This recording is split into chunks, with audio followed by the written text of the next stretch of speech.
bahwa model kebijakan ala Nadiem itu adalah model yang mudah dimengerti dan transparan, terstruktur.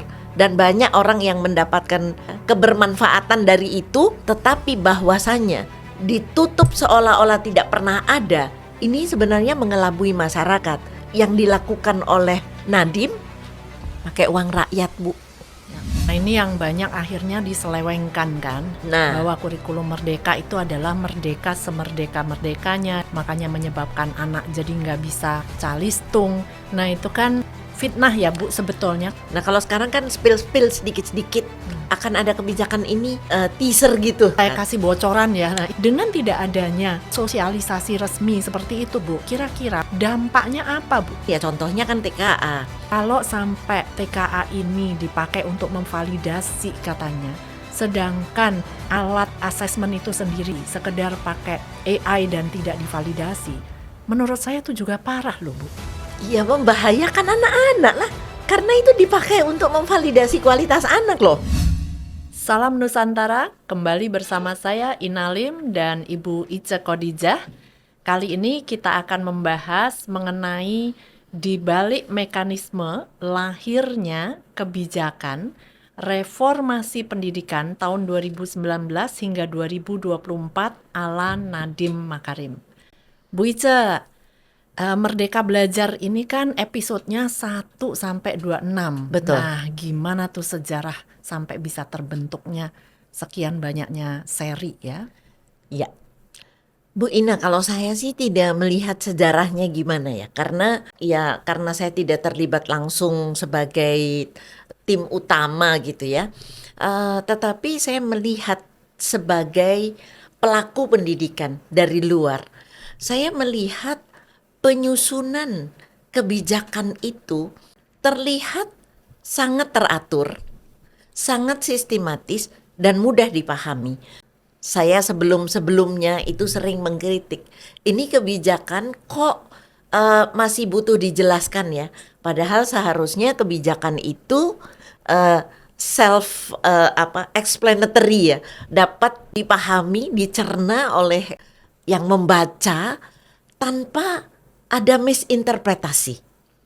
Nah, itu menurut saya yang membuat saya kagum pada saat cara menyusun kebijakan ala Nadiem. Saya masih ingat betul di akhir tahun 2019 ketika akan menyusun episode 1 Merdeka Belajar. Saya tidak mempersoalkan namanya ya. Nama ini kan seringkali digunakan sebagai trademark politik lah, sebagai legacy, fine. Mau dinamain apapun itu tidak jadi masalah. Tetapi cara menyusun kebijakan agar mudah dimengerti oleh stakeholdersnya itu sangat teratur.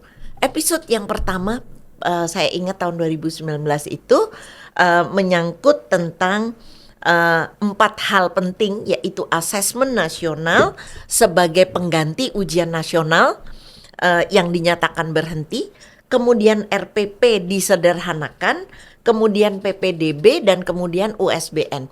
Nah, pada saat pertama kali saya melihat episode 1 diluncurkan, dijelaskan kebijakan yang sebelumnya apa, kemudian kebijakan penggantinya apa, dan alasan kenapa kebijakan yang lama diganti dengan kebijakan yang baru. Kemudian biasanya tuh ada pidatonya, menterinya menjelaskan prosedurnya lewat PowerPoint yang panjang lebar dan transparan di YouTube kan, bisa diakses. Iya, bisa diakses, dan itu yang memudahkan semua orang bisa mengakses, dan aksesnya itu terstruktur ya. Kemudian di sana juga disampaikan tentang bagaimana nanti implementasinya. Sehingga di level berikutnya, setelah kebijakan dari tingkat menteri, di level berikutnya itu menerjemahkannya relatif lebih mudah. Sehingga kemungkinan misinterpretasi itu relatif rendah. Nah, saya tidak membicarakan implementasi ya. Karena ketika dari menteri sampai di level kelas itu perjalanannya kan panjang dan berliku ya. Nah, di situ mungkin di situ yang rawan.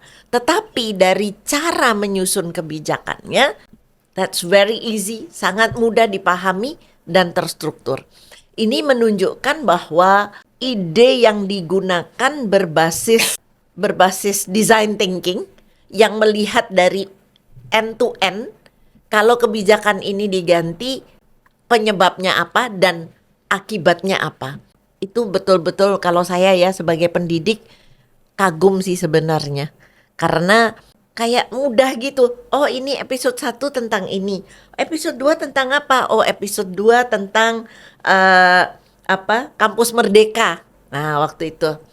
Dan yang berikutnya lagi, kenapa itu mudah juga basisnya karena prioritas. Mana yang bisa diubah terlebih dahulu. Jadi ketahuan gitu kalau sebelum mengubah itu ada analisis. Jadi nggak ujuk-ujuk hadir dengan ide gitu ya? Itu pandangan saya seperti itu sih. Terlihat kalau ada analisa sebelumnya, terlepas ya perspektif pandangan orang analisanya itu benar atau analisanya dianggap salah, itu tergantung publik mana yang membaca ya. Tetapi caranya menurut saya belum pernah melihat cara menyusun kebijakan seperti itu. Ya, kalau di pemerintah mungkin selama ini belum menerapkan design thinking gitu ya. Saya rasa demikian. Nah, oleh sebab itu, untuk pertama kalinya Menteri Pendidikan kita hadir dari praktisi yang mana sudah terbukti bisa mendisrupsi dengan menggunakan prinsip design thinking. Dan itu diterapkan di pemerintahan. Makanya memang banyak resistensi, wajar, karena memang setiap reformasi, transformasi, sesuatu yang baru, inovasi, itu memang selalu ada resistensi, selalu ada demo protes dulu. Dan kalau kita bicara profil manusia, ya secara gampang kurang lebih 50% itu biasanya yang cepat beradaptasi dengan perubahan baru, tapi 50% yang berikutnya itu yang cenderung lebih lambat sampai yang kita bilang laggards atau lagging lah gitu, yang lama banget. Tapi setiap ada inovasi, reformasi itu selalu ada, selalu terjadi. Tapi memang tadi yang Bu Ice sampaikan itu sangat sistematis ya, berarti berawal dari masalahnya dulu, alasan kenapa ini dibuat itu jelas, tertulis jelas, kemudian sampai ke tahapan bagaimana implementasinya itu dijelaskan semua. Dijelaskan, walaupun belum tentu yang membaca penjelasan itu langsung ngerti ya. Karena konteksnya kan dia melakukan perubahan paradigma kan, seperti perubahan ujian nasional menjadi asesmen nasional. Itu kan bukan sekedar mengubah dari cara ujian nasional berbasis knowledge kemudian kepada asesmen nasional yang melihat lingkungan belajar, literasi, numerasi, kan bukan sekedar itu, tetapi itu mengubah paradigma. Dan wajar ketika sampai di bawah terjadi misinterpretasi karena dipengaruhi oleh pengalaman sebelumnya. Betul. Dan kalau kita lihat pengalaman sebelumnya, sejarah sebelumnya, Bu, kan memang penyebab katakanlah dari zaman dulu Orde Baru itu masih standarisasi top down begitu ya. Dan itu awal ujian nasional pertama kali diperkenalkan. Nah, kemudian sampai di tahun 98 lah ya, 2000 lah sampai 2010 itu baru mulai otonomi daerah kan, Bu. Nah, dari situ nih mulai munculnya gap antar daerah, kan tidak semua kepala daerah mungkin standarnya sama. Ada yang baik, ada yang kurang, sehingga lama-lama gap antara pendidikan antar daerah juga otomatis melebar. Nah, dengan adanya itu datanglah tahun 2000, sebetulnya sebelum 2019 ya, seingat saya itu Pak Muhadjir itu sudah ingin menghapus ujian nasional, cuman baru diterapkannya di 2019 di era Mas Nadiem begitu kan? Dan itu pun juga dalam tanda kutip dibantu oleh COVID-19 kan. karena adanya COVID-19 pada tahun itu tidak ada ujian nasional, dan kemudian ya itu suatu kesempatan yang baik gitu. Momennya pas. Namun kan kita berbicara cara penyusunan kebijakan Nadiem ini kan bukan hanya di ujian nasional. Karena kan termasuk transformasi dana BOS. Itu kan besar-besaran juga. Kemudian program guru penggerak, program sekolah penggerak. Ini kan semua ada alasannya. Dan di dalam kebijakan yang dikeluarkan, dia selalu menyampaikan ini keuntungannya apa. Dan walaupun saya lupa ya, karena saya udah nggak bisa akses lagi apa konten Merdeka Belajar itu di online. Jadi disebutkan misalnya ini program Siplah. Program Siplah itu apa sih? Program Siplah adalah ini dan itu, sekolah melakukan ini dan itu. Dan itu kan mengubah berbagai tatanan ya. Makanya diatur kebijakannya detail seperti itu. Dan diepisodekan itu saya yang kagum tuh diepisodekan itu. Jadi dalam satu episode itu lengkap, ada alasannya, ada contohnya, ada uraiannya lah. Sehingga orang yang akan memanfaatkan atau menggunakan kebijakan tersebut, mereka tidak bingung. Ya, karena sudah sangat clear, jelas, sistematis. Iya. Saya katakan lagi bahwasanya penerjemahannya masih terbata-bata, that's something else. Itu hal yang berbeda. Karena apa? Orang menerjemahkan konsep yang baru pasti dipengaruhi oleh konsep yang lama yang telah lama diyakini. Lagi pula kan ini didirikan sebetulnya ada alasannya, ingin mengatasi masalah-masalah dari yang sebelumnya. Jadi problemnya sudah dijabarkan apa, kemudian solusi yang ditawarkan apa. Cuman tentunya yang tadi problem yang sebelumnya ini kan ada penyebabnya juga, Bu. Betul. Makanya begitu problem diatasin, pasti ada resistensi dari orang-orang yang mohon maaf tapi ya penyebab masalah ini bertahun-tahun itu kan ada perkumpulan orangnya ya yang tidak ingin pasti didisrupsi dengan solusi gitu. Bagi kita solusi, tapi bagi mereka mungkin kan ini bukan solusi bagi saya karena saya kena disrupsi gitu. Ya, dan mungkin banyak yang sudah nyaman ya lama dengan sistem yang ada. Contohnya mendidik dengan basis ujian. Itu kan sebetulnya bagi sejumlah orang itu kan memudahkan hidupnya. Karena masuk kelas itu berarti delivering materi yang akan diujikan apa, kemudian setelah materi disampaikan, anak-anak diujikan. Jadi anak tuh bukan dikembangkan, tapi sekolah untuk diuji kan. Nah, itu kan nyaman sekali. Dan tiap tahun bisa berulang gitu Dan ya. tiap tahun bisa berulang. Dan itu kan yang menyebabkan saya bertanya-tanya beberapa hari yang lalu di postingan saya, jangan-jangan kurikulum Indonesia ini nggak pernah masuk kelas. Kenapa? Karena yang masuk kelas materi ajar. Dan materi ajar yang dibuatkan oleh orang lain. Nah, ketika itu sudah nyaman, begitu contohnya diubah dalam episode ke-15 kurikulum Merdeka, di mana sekolah harus membuat kurikulum sendiri, walaupun kewajiban sekolah membuat kurikulum sendiri itu sudah keluar sejak tahun 2006 dalam bentuk KTSP, kurikulum tingkat satuan pembelajaran. Itu sudah dimulai sebenarnya, tetapi karena ada apa kita nyebutnya disrupsi, apakah destruksi yang disponsori oleh yang orang-orang yang membuat buku, yang sudah mengatakan buku ini sudah sesuai dengan kurikulum sekian, buku ini sudah sesuai KTSP. Masa ada buku sesuai KTSP? KTSP itu kurikulum tingkat satuan pendidikan yang seharusnya dibikin sendiri oleh satuan pendidikan. Nah, pada episode 15 itu disampaikan ini loh caranya membuat kurikulum satuan pendidikan yang waktu itu disebut KSP atau KOSP gitu ya. Pokoknya intinya itu adalah kurikulum tingkat sekolah. Yang diberikan di sana bukan barang jadi, tetapi buku-buku petunjuk untuk membuat KSP. Nah, ini kan merubah paradigma. Ya. Itu yang banyak yang resisten. Kenapa? Karena butuh tenaga lagi, butuh belajar lagi.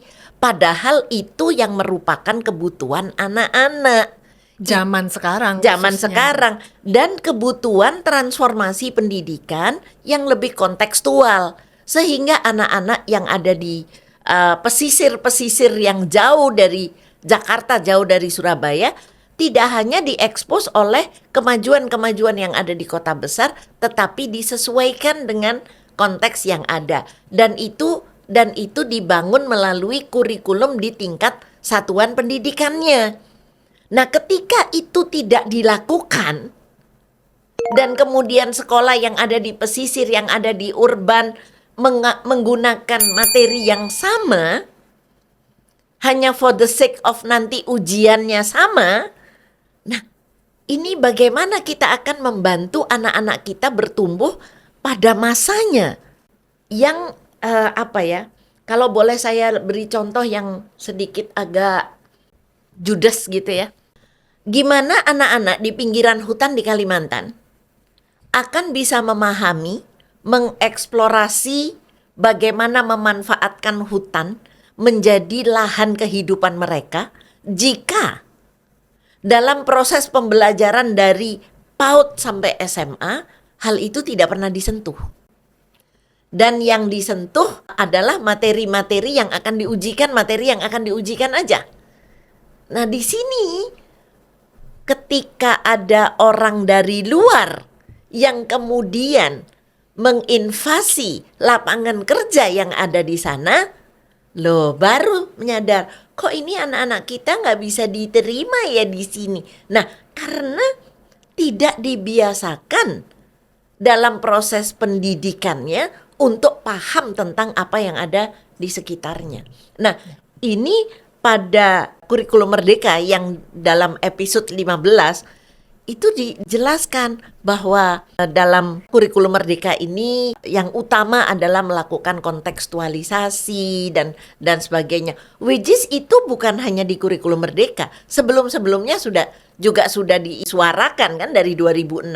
Namun di kurikulum Merdeka ini tidak diberi contoh-contoh yang membuat sekolah kemudian tinggal copy paste. Itu pun akhirnya kepleset copy paste lagi. Karena memang butuh mikir gitu. Namun terlepas dari itu semua, sebenarnya prosedur penyusunan kebijakannya sungguh terstruktur dan ketahuan kalau itu disengajakan, ada desainnya, ada planningnya.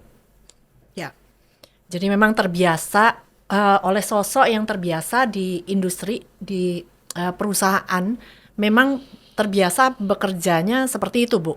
Iya. Jadi kalau bagi saya misalnya dari swasta itu bukan hal yang mengherankan sekali gitu. Yes. Dalam kita bekerja pasti ya, saya bekerja di berbagai perusahaan ya pasti kita bukan hanya masalah ide tapi akar masalahnya apa, kemudian jadi langkah yang mau dilakukan apa, target yang ingin dicapai itu apa, dan detail teknis pelaksanaannya mau bagaimana. Makanya banyak meeting juga gitu kalau di perusahaan, banyak yang dibahas seperti itu. Tapi dari awal itu memang cenderung lebih jelas.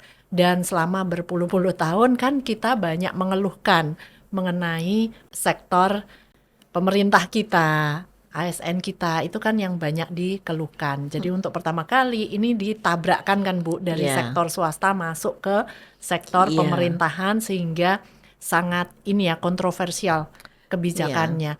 Nah, tapi memang betul sekali ya kalau kita ngelihat dari sejarahnya dulu, ini kayak kembali Orde Baru kan Bu, Orde Baru di mana ujian nasional standarisasi top down, termasuk buku-bukunya juga sama.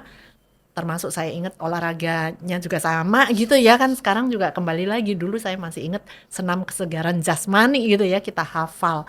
Dan banyak sekali komentar yang mengatakan dulu kayaknya lebih bagus, dulu kayaknya lebih enak. Nah, tapi orang pengen bernostalgia kembali ke zaman itu. Padahal tadi setelah standarisasi top down, sebetulnya perkembangannya mulai otonomi daerah. Setelah otonomi daerah, kemudian gapnya jadi besar. Tergantung juga dana bosnya seberapa besar dikorupsi, seberapa besar yang bersih ya daerah-daerahnya. Karena memang betul tergantung pendanaan, Bu. Kualitas pendidikan menurut saya tergantung pendanaannya. Kalau dana ini dimaksimalkan, tentunya hasilnya akan bagus. Yeah. Contoh sederhana aja deh ya, kalau kita bikin event gitu ya, tapi maksimal anggarannya kita pakai memang untuk marketingnya, memang untuk event itu sendiri. Dibanding dengan banyak program, mohon maaf nih selama ini dari pemerintah dengan anggaran segitu, tapi bocornya kemana-mana, kelihatan banget Bu eventnya. Saya tuh sampai pernah ya dulu tuh malu banget Bu, waktu ke Jepang, ada World Expo kan, tiap 4 tahun sekali itu ada World Expo ganti-ganti negara. Nah, saya pernah pergi yang ke Jepang. Itu kan menampilkan pameran dari tiap negara. Dan bebas, tiap negara itu boleh menampilkan apa gitu kan. Dengan bangganya tuh saya lihat dari jauh booth-nya Indonesia. Wah, udah seneng sekali ya. Saya sama teman saya datang ke sana. Ruangannya itu gede Bu, masuk kosong Bu. Kosong, cuman ada satu akuarium dengan satu ikan arwana. Terus habis itu kita jalan, di situ cuman ada satu stand lah, itu kayak memamerkan kain tenun dan batik. That's it, kecil sekali Bu, kosong, hiasannya nggak ada. Jadi itu anggaran kalau nggak bocor, harusnya kita bisa memamerkan Indonesia ke seluruh dunia dengan luar biasa, begitu kan? Kemudian kita masuklah ke standnya Singapura, kan negara kecil ya Bu, tapi itu so rich gitu, hanya menampilkan pengalaman hujan tropis Bu. Jadi padat banget dengan pohon, kita masuk ke sana dengan sound, dengan suara gelegar gitu ya, petir lah seperti itu. Tapi mungkin bagi bule-bule yang nggak pernah ke negara tropis, bagi mereka it's a nice experience, it's different gitu ya, hujannya lain gitu. Nah, bukannya itu Indonesia juga sangat kaya gitu. Tapi nah itu yang akhirnya menurut saya beda banget anggaran kalau nggak bocor hasilnya seperti apa dengan yang bocor seperti apa. Nah, dengan otonomi daerah akhirnya kan jadi beda banget over the years setelah sekian tahun kan Bu. Nah, makanya karena gap kualitas, fasilitas beda-beda, makanya kan sebetulnya zaman Orde Baru standarisasi nasional top down dengan buku yang harus sama semua, tidak memanfaatkan local content, udah tidak lagi relevan begitu loh. Dan kalau kita ngelihat ekonomi berbasis inovasi, anak-anak ini memang sudah dituntut untuk melahirkan inovasi, sedangkan inovasi itu berangkatnya dari masalah, dari problem. Sedangkan problem di pesisir, di pantai, dengan problem di Jakarta kemacetan, beda banget. Nah, tapi bisa dipahami dari guru yang sudah nyaman lama menggunakan buku yang sama, tahun depan yang ngajar satu angkatan anak baru lagi, tapi materinya kan sama. Jadi memang benar-benar nggak perlu persiapan kayak RPP. Sementara kalau dengan sekarang menggunakan local content dan zamannya terus berubah, bukunya tidak standar, guru dipaksa mencari materi-materi baru, bahkan mungkin tiap tahun meningkatkan literasi harusnya diambil dari berita. Berita kan juga harus ngikutin begitu ya. Kemudian dari sosial media itu dipakai sebagai bahan untuk diskusi di kelas, melatih critical thinking. Tapi akhirnya kan more work Bu. Buat guru itu akhirnya ya elah, masa mau ngajar saya harus baca berita dulu, saya harus nyari materi dulu di berita untuk dibahas. Kan jadinya harus lebih mikir guru-gurunya Bu. Nah, jadi kebayang Bu, memang ngomel dong ya. Iya. Karena begini, Dan kembali lagi, kenapa saya terusik beberapa hari ini tentang apakah benar-benar kurikulum Indonesia itu masuk ke dalam kelas? Karena sebetulnya saya terusik ketika ada kejadian bencana yang di Sumatera. Tiba-tiba semua mengatakan, bahkan sampai presiden mengatakan masukkan ke sekolah kurikulum tentang alam dan sebagainya gitu ya. Nah, saya nggak akan berbicara itu baik atau tidak, karena sebenarnya sekolah itu sudah melakukan cukup lama. Indonesia juga punya program Adiwiyata yang sebenarnya tujuannya adalah untuk membantu anak-anak memahami bagaimana menjaga dan memelihara alam. Tetapi ini kan sebenarnya bagian dari proses pembelajaran aja. Semua pelajaran itu bisa dihubungkan, hampir semua pelajaran bisa dihubungkan dengan alam kan. Karena apa? Karena di kurikulum itu tidak pernah menyantumkan materinya apa. Kurikulum itu ujungnya hanya secara nasional di mana-mana di dunia ini adalah kompetensi yang akan dicapai. Kemudian dari kompetensi yang akan dicapai itu dijabarkan. Makanya dalam episode 15 tentang kurikulum waktu itu kan dikatakan kalau yang belum siap untuk mengadopsi kurikulum Merdeka boleh mengadopsi sekian persen, boleh mengadopsi. Kenapa? Untuk memberikan pesan kepada sekolah bahwa be genuine gitu. Maksudnya lakukan upayamu sendiri untuk membangun sesuai kesiapanmu gitu ya.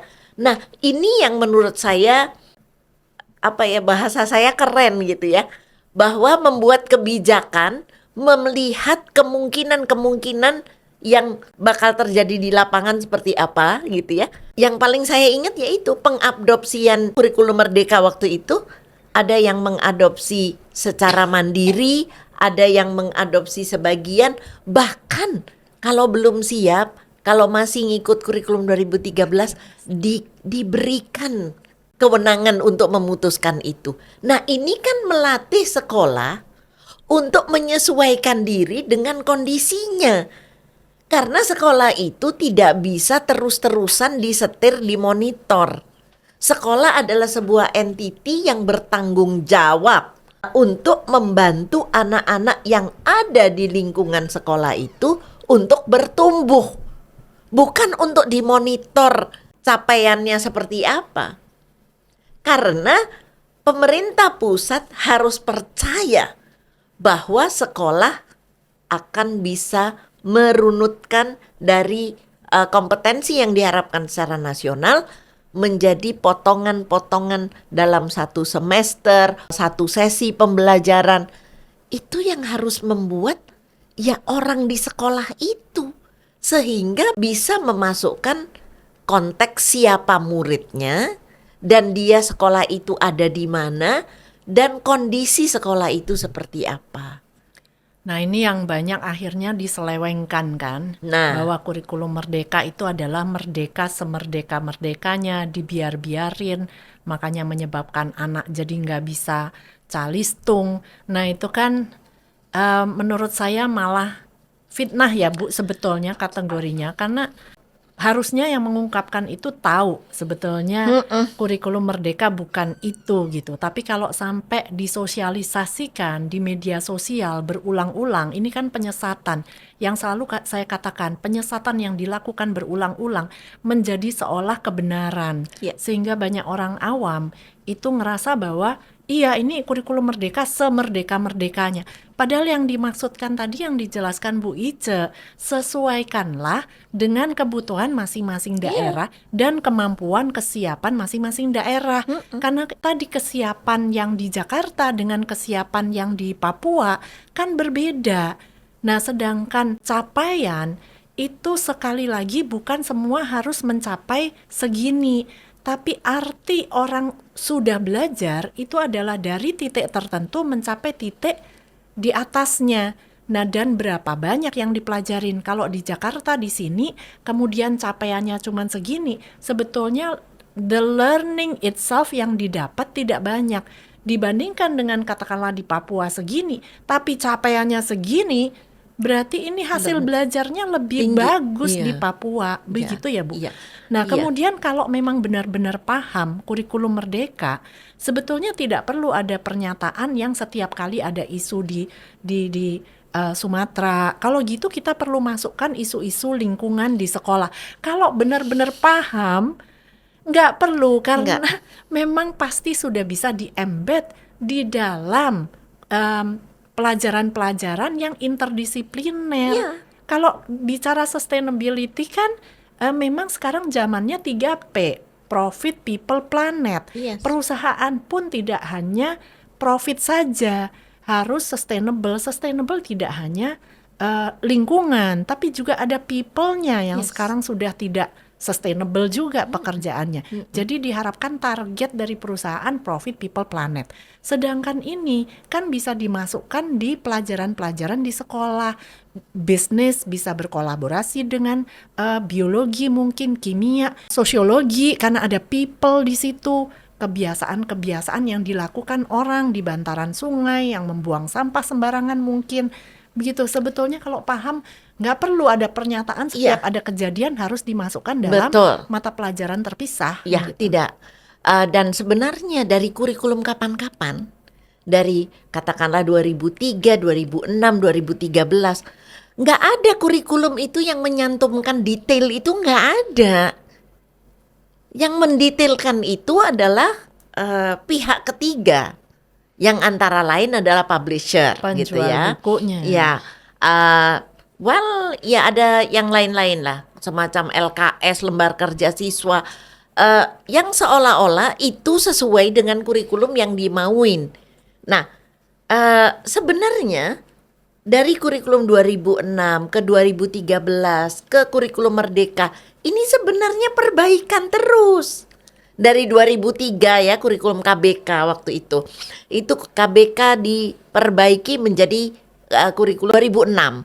2006 di situ keluarlah mandat KTSP. Seharusnya sekolah punya kewajiban membuat kurikulum tingkat satuan pendidikan.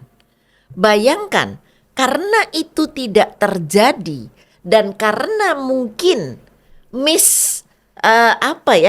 BIMTEK-BIMTEKnya itu tidak mengajari untuk membuat KTSP-nya, akhirnya nggak ada. Akhirnya kurikulum nasional disebut kurikulum KTSP. 2013 juga sebenarnya membawa pesan yang sama.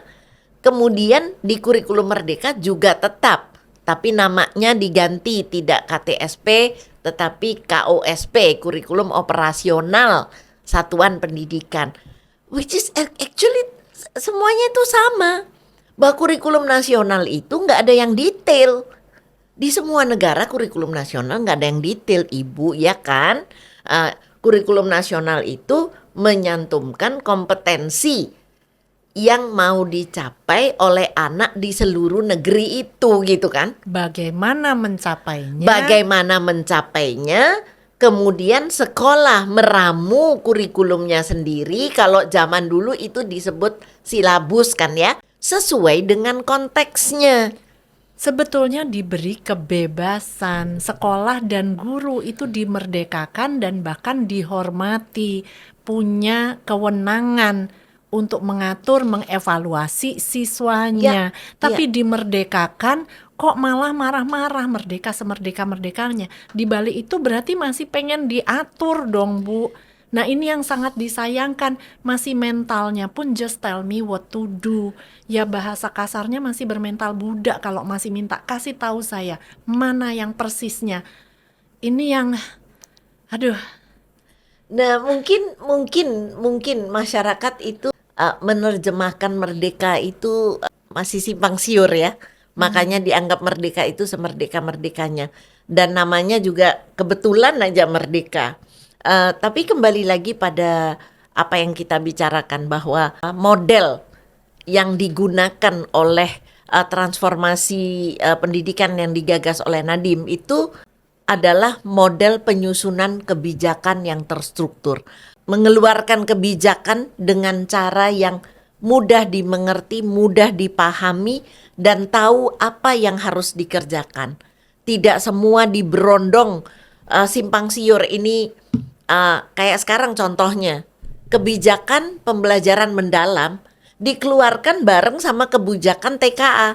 Ini kan orang jadi, loh, kita disuruh belajar dengan mendalam, kalau mendalam itu berarti nggak banyak-banyakan materi kan, tetapi menganalisa, anak diajak melakukan sintesa sejak kecil gitu ya. Nah, ketika kemudian kebijakan TKA juga dikeluarkan pada saat yang bersamaan, ini kan orang bingung. Padahal TKA juga maunya adalah menguji kompetensi sebenarnya, bukan menguji materi.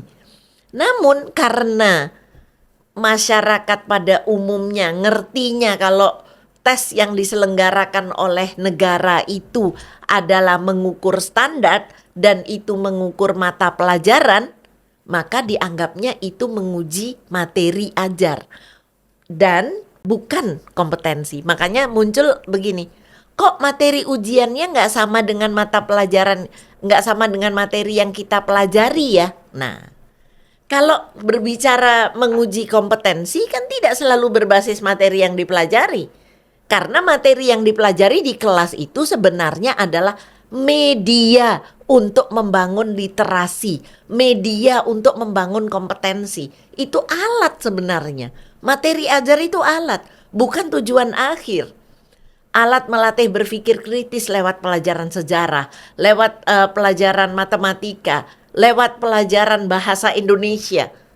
Melatih berpikir kritis. Nah, kalau untuk menguji kecakapan berpikir kritisnya, ya belum tentu materinya seperti materi yang ada di kelas. Bisa jadi materinya ya tentang hal lain, tetapi di situ menguji cara berpikirnya, bukan menguji mastery atau penyerapan materinya. Bukan menguji penyerapan materi, tetapi menguji bagaimana otaknya bekerja. Nah, untuk membantu otaknya bekerja itu kalau di kelas melalui mata pelajaran. Nah, makanya mata pelajaran itu mestinya dilaksanakan di dalam kelas secara interaksi sehingga anak berkesempatan membangun kompetensi, bukan menghafalkan materi.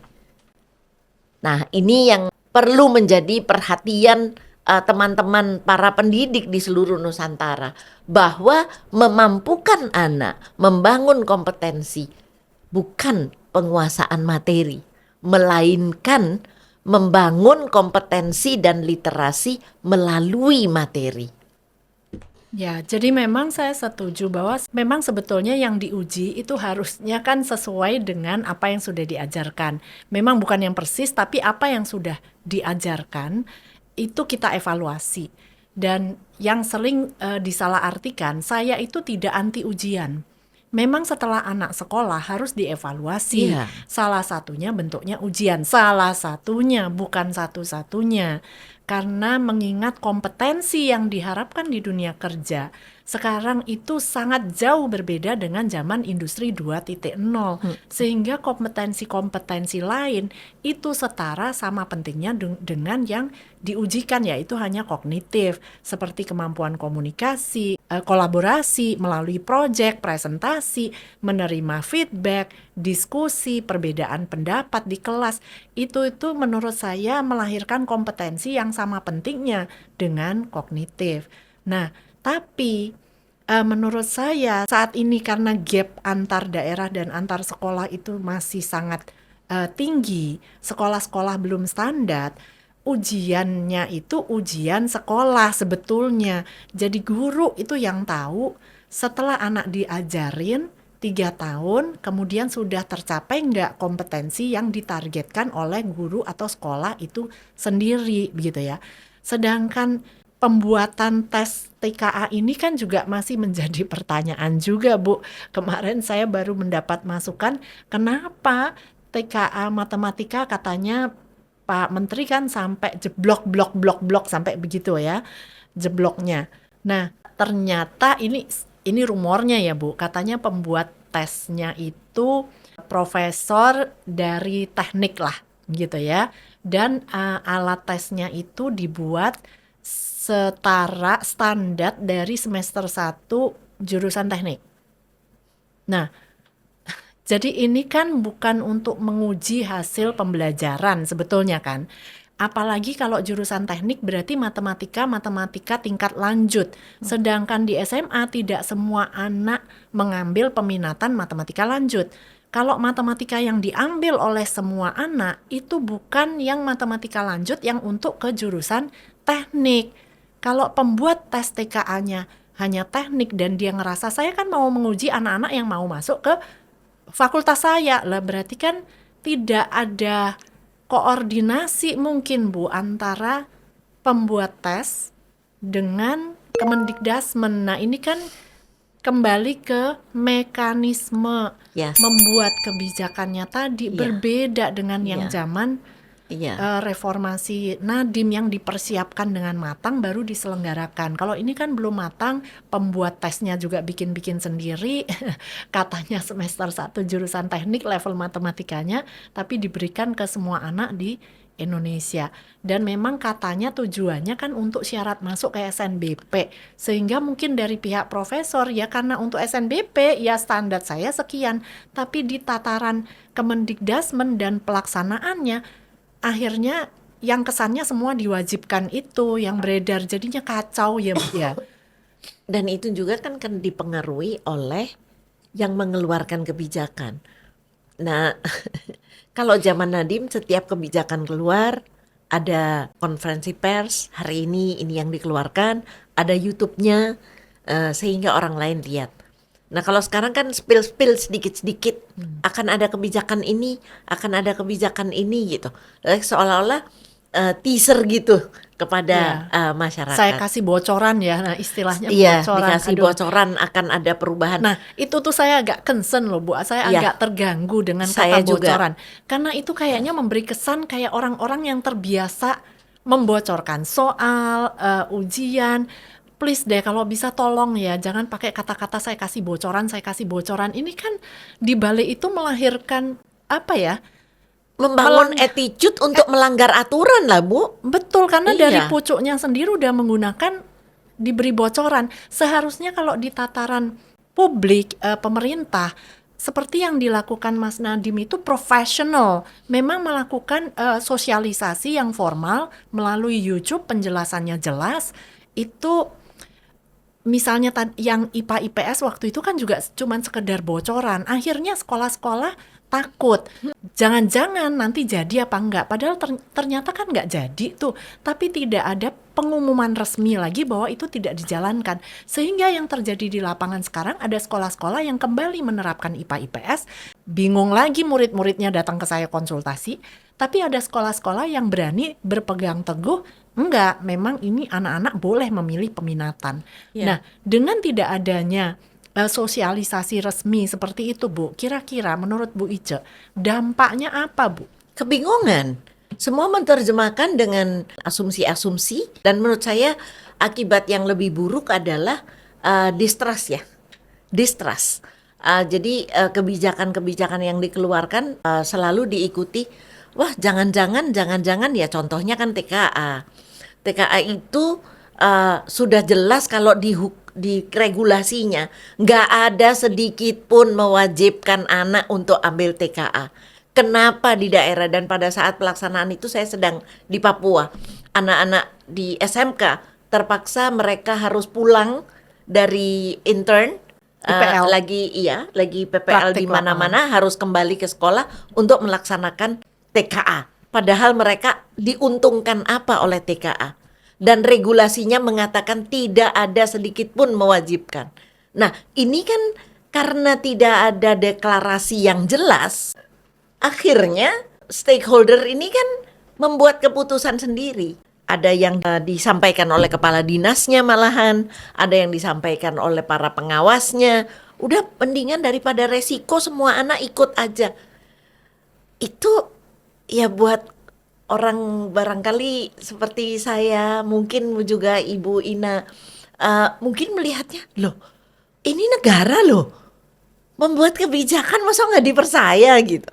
Jadi dampaknya sebetulnya cukup fatal, menyebabkan ketidakpercayaan masyarakat, ketidakpercayaan publik terhadap pemimpinnya sendiri, begitu ya, terhadap Iya. pemerintahnya sendiri. Iya. Sehingga setiap kali nanti pemerintah membuat kebijakan, meskipun tidak wajib, akhirnya ada ketakutan-ketakutan. Kalau jangan-jangan, tapi kalau nggak ikut nanti bermasalah. Nanti diubah begini, akhirnya nggak punya. Iya. Nah, jadi itu yang ya mohon maaf akhirnya jadi menimbulkan ketidakpercayaan juga, apakah ini disengaja untuk tidak memberikan pengumuman yang tegas, yang pasti. Karena setelah muncul ketakutan di masyarakat, tidak ada sosialisasi ulang untuk menegaskan, hey ini tidak wajib, harusnya kan ditegaskan, ini Ya. tidak wajib. Jadi harus ada konsekuensi bagi dinas-dinas pendidikan yang mewajibkan, apalagi yang menarik iuran, pungli-pungli yang terjadi, harusnya ada konsekuensi dan ditindak. Tapi kenyataannya sampai sekarang sih saya kok belum mendengar berita ya Ya. dari pusat itu menindak hal-hal yang seperti ini. Padahal laporan yang masuk di kami di media sosial dari siswa-siswi itu udah banyak sekali, saya sudah screenshot, di saya bayar 400.000, di saya bayar 1,3. Ibu Ina, saya terpaksa beli 500.000 buku dan itu nggak dipakai akhirnya. Dan itu diwajibkan beli buku untuk kisi-kisinya. Nah, banyak sekali praktek di lapangan, Bu, yang melanggar. Kembali lagi model yang dicontohkan oleh Nadiem adalah model yang mengisyaratkan pentingnya transparansi ketika memberikan kebijakan kepada publik. Itu yang menurut saya menjadi pelajaran dan mudah-mudahan menjadi pelajaran bagi yang lainnya juga. Harusnya dilanjutkan gitu ya, meskipun orangnya ganti, harusnya menteri siapapun melanjutkan praktik tersebut. Harus membuat pengumuman yang resmi, sosialisasi yang resmi, sehingga masyarakat punya rujukan. Kalau mau mencari informasi yang benar, itu kemana? Harusnya kan ada begitu ya, Bu. Bu, kalau berbicara melanjutkan, kalau kita berbicara ngurusin pendidikan, jika tidak tidak berprinsip berkelanjutan, anak ini kan hidupnya berkelanjutan. Nggak bisa dikatakan, nak stop dulu nak ya, ini karena menterinya ganti, kamu perkembangannya berubah ya modalnya. Kan nggak bisa. Nah bahkan kenyataannya bisa, Bu. Kayak saya tuh diundang seminar nih ya ke sebuah sekolah negeri. Kemudian saya nyampe ke situ tuh nggak ada kepala sekolahnya. Kemudian komite bilang, mohon maaf Bu Ina, ini memang lagi tidak punya kepala sekolah karena nanggung, Bu. Sebentar lagi itu pilkada. Jadi sekolah nggak ada kepala sekolah karena nunggu nanti pemilihan kepala daerah. Jadi kacau kan, Bu, sekolahnya tidak ada yang manage. Ya, berbicara pendidikan ya memang harus berkelanjutan. Bu Ina, saya ingin kembali sedikit aja kepada ujian, ya. Namanya sekolah, ada asesmen di tingkat sekolah, ada asesmen di tingkat regional atau nasional atau apa. Tapi asesmen itu seharusnya basisnya apa sih? Asesmen itu kan bukan menguji materi yang diajarkan. Asesmen itu menguji tujuan kompetensinya. Nah, kalau di kelas kurikulum dari kompetensi nasional tidak pernah dibredel sampai di tingkat kelas, sebenarnya di kelas kita itu membangun kompetensi atau menguasai materi. Nah, ujian-ujian yang seolah-olah itu sesuatu yang besar, jangan-jangan pemahamannya melenceng.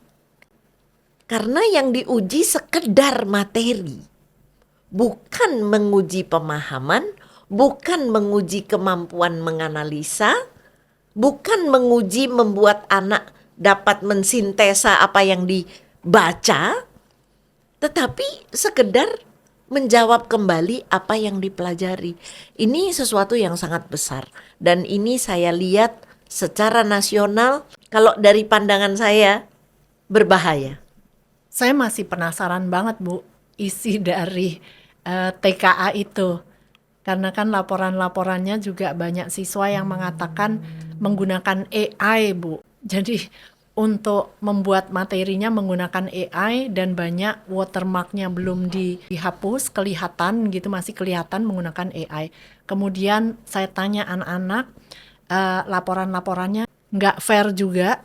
Misalnya satu anak mendapatkan materi fisika tertentu yang tingkatnya lebih tinggi tapi dia dapatnya itu mulu, sementara anak yang lain dapat materi yang gampang dan semuanya gampang. Jadi berbeda. Terus bahasa Inggris dari laporan anak-anak itu seolah-olah katanya bahasa Indonesia yang diinggriskan. Jadi sounds weird gitu. Padahal anak-anak ini kan banyak yang sebetulnya udah sehari-harinya mereka berbahasa Inggris begitu ya. Kayaknya saya penasaran sekali Bu, pengen lihat, dan ini tidak dibuka ya. Sayangnya jadi kita tidak ada yang tahu gitu. Tapi menurut saya kalau sampai TKA ini dipakai untuk memvalidasi katanya, sedangkan pembuatannya alat asesmen itu sendiri belum divalidasi, sekedar pakai AI dan tidak divalidasi, menurut saya itu juga parah loh Bu. Ya membahayakan anak-anak lah. Karena itu dipakai untuk memvalidasi kualitas anak loh. Jangan salah.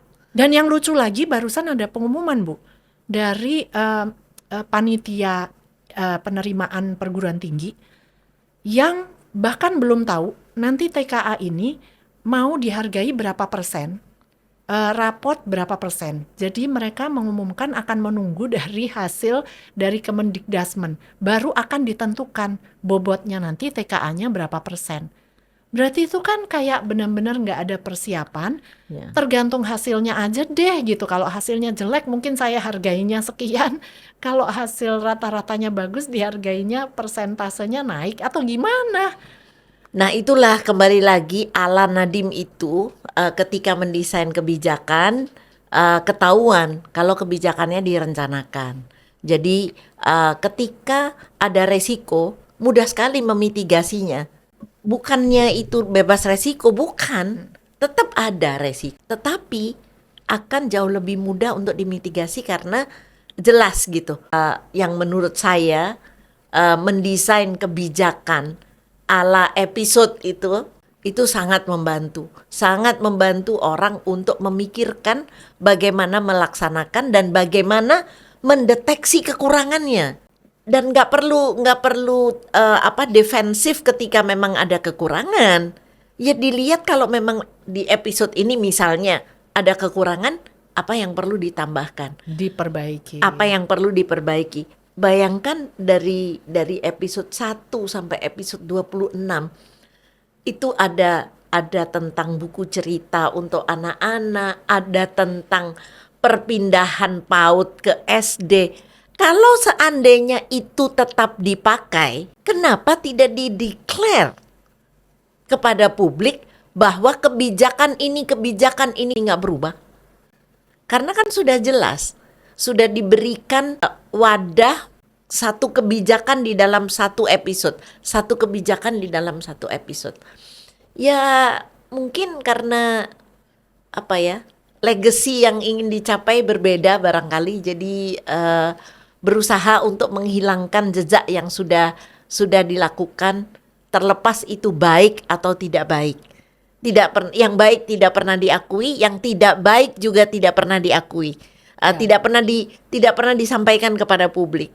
Ya, karena kita semua mengakui bahwa kebijakan yang dibuat itu belum sempurna, sangat tidak sempurna, perlu perbaikan, tapi harusnya reformasi yang sudah dibangun, dimulai dan memang baru 4 tahun belum sempurna.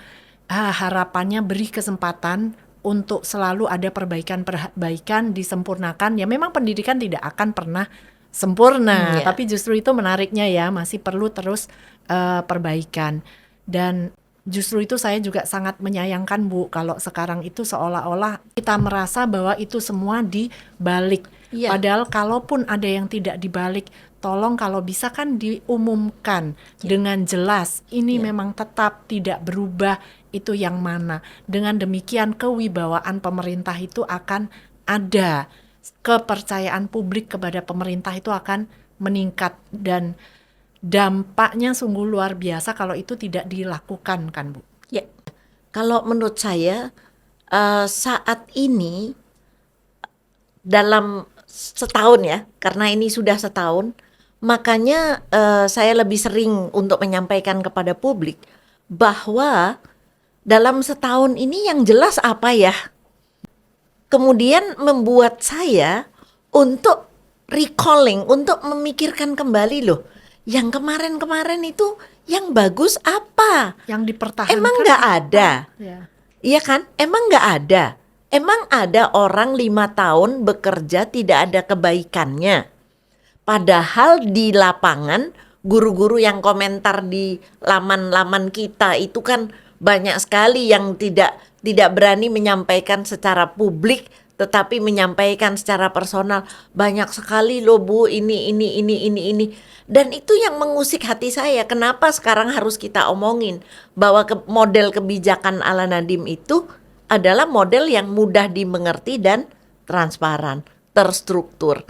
Dan banyak orang yang mendapatkan kebermanfaatan dari itu, walaupun ada yang mungkin masih belum ketemu kebermanfaatannya apa dan masih mencela, which is itu wajar-wajar saja. Tetapi bahwasanya ditutup seolah-olah tidak pernah ada, ini sebenarnya mengelabui masyarakat. Karena yang dilakukan oleh Nadiem atau menteri sebelumnya pakai uang rakyat Bu, bukan uangnya Nadiem. Jadi kalau ini bicara values for money, jadi value for money setelah udah membuang biaya sekian, kesannya jadi mubazir, itu kan sayang sekali ya. Sayang sekali. Hanya Apa iya? di legacy gitu, dampaknya ke generasi bangsa. Dan yang mengusik bagi saya lagi yang disampaikan Bu Ice, bahwa yang positif-positif yang merasakan sekali dampaknya itu tidak berani bersuara di publik. Banyak yang beraninya DM ke Bu Ice dan ke Bu Ice dan ke saya. Itu yang aduh saya tuh berasa banget ini mendapatkan ini gratis dan lain-lain. Tapi itu yang mengusik saya. Kenapa mereka tidak berani mengutarakan ke publik, Bu? Ya karena mereka juga punya kepentingan untuk hidup ya Bu. Kan mereka ada atasannya, ada kepala dinasnya yang mungkin tidak berani melawan kebijakan yang dikeluarkan oleh atasannya lagi gitu. Nah itu kan yang nggak benar ya. Yang nggak benar memang. Ada Makanya, tekanan-tekanan, betul. Orang tidak bebas. Jadi kita sejak merdeka ternyata kembali dari merdeka belajar kembali ke tidak merdeka lagi. Bahkan untuk memberikan testimoni itu aja merasa takut. Nah ini ada apa? Ya. Nah Ya itu mungkin Bu Ina dan saya yang menjadi jembatan untuk testimoni-testimoni itu yang mungkin harus kita kumpulkan Bu. ya sudah sering saya screenshot Bu. Saya tuh sampai menerima ada yang pesan suara, ada yang nulis panjang lebar, dan ini harus kita kumpulkan dan mungkin kita shoot lagi untuk membacakan ya Bu ya. Ya, Kita bacakan aja testimoni dari teman-teman guru, bahkan dari pelosok-pelosok yang merasa dimerdekakan, dan sekolah yang ini kalau nggak dibatasi waktu saya bisa cerita sebuah sekolah di Aimere Flores, yang sekolah itu nggak ada apa-apanya sebelumnya, tetapi setelah beberapa gurunya lolos menjadi guru penggerak dan kemudian membangun sekolahnya, saat ini sekolah itu flourishing, menjadi diminati oleh masyarakat, banyak kegiatannya. Mereka merasa punya kepercayaan diri untuk memampukan anak-anak. Banyak sekali cerita-cerita dari daerah terpencil. Dari daerah ya. Dengan dimerdekakan sebetulnya itu juga mengembalikan marwah, efficacy. Yes. Karena mereka punya power sebetulnya menentukan sendiri materi pembelajaran, evaluasi. Justru itu menaikkan derajat guru sebetulnya. Dan mereka senang loh itu sebenarnya. Yang growth mindset Bu, senang. Oh iya. Ya, Iya. oke. Tapi ya asal jangan dicontohin oleh yang berwenang untuk tidak growth mindset. Kalau yang berwenang tidak growth mindset, gimana guru mau growth mindset? Ya, oke, terima kasih Bu Ica. Lain kali kita ngobrol lagi membahas testimoni-testimoni dari yang sudah merasakan dampak reformasi walaupun hanya 4 tahun. Ya. Saya Inalin, Saya Ica Khadijah. transform your life.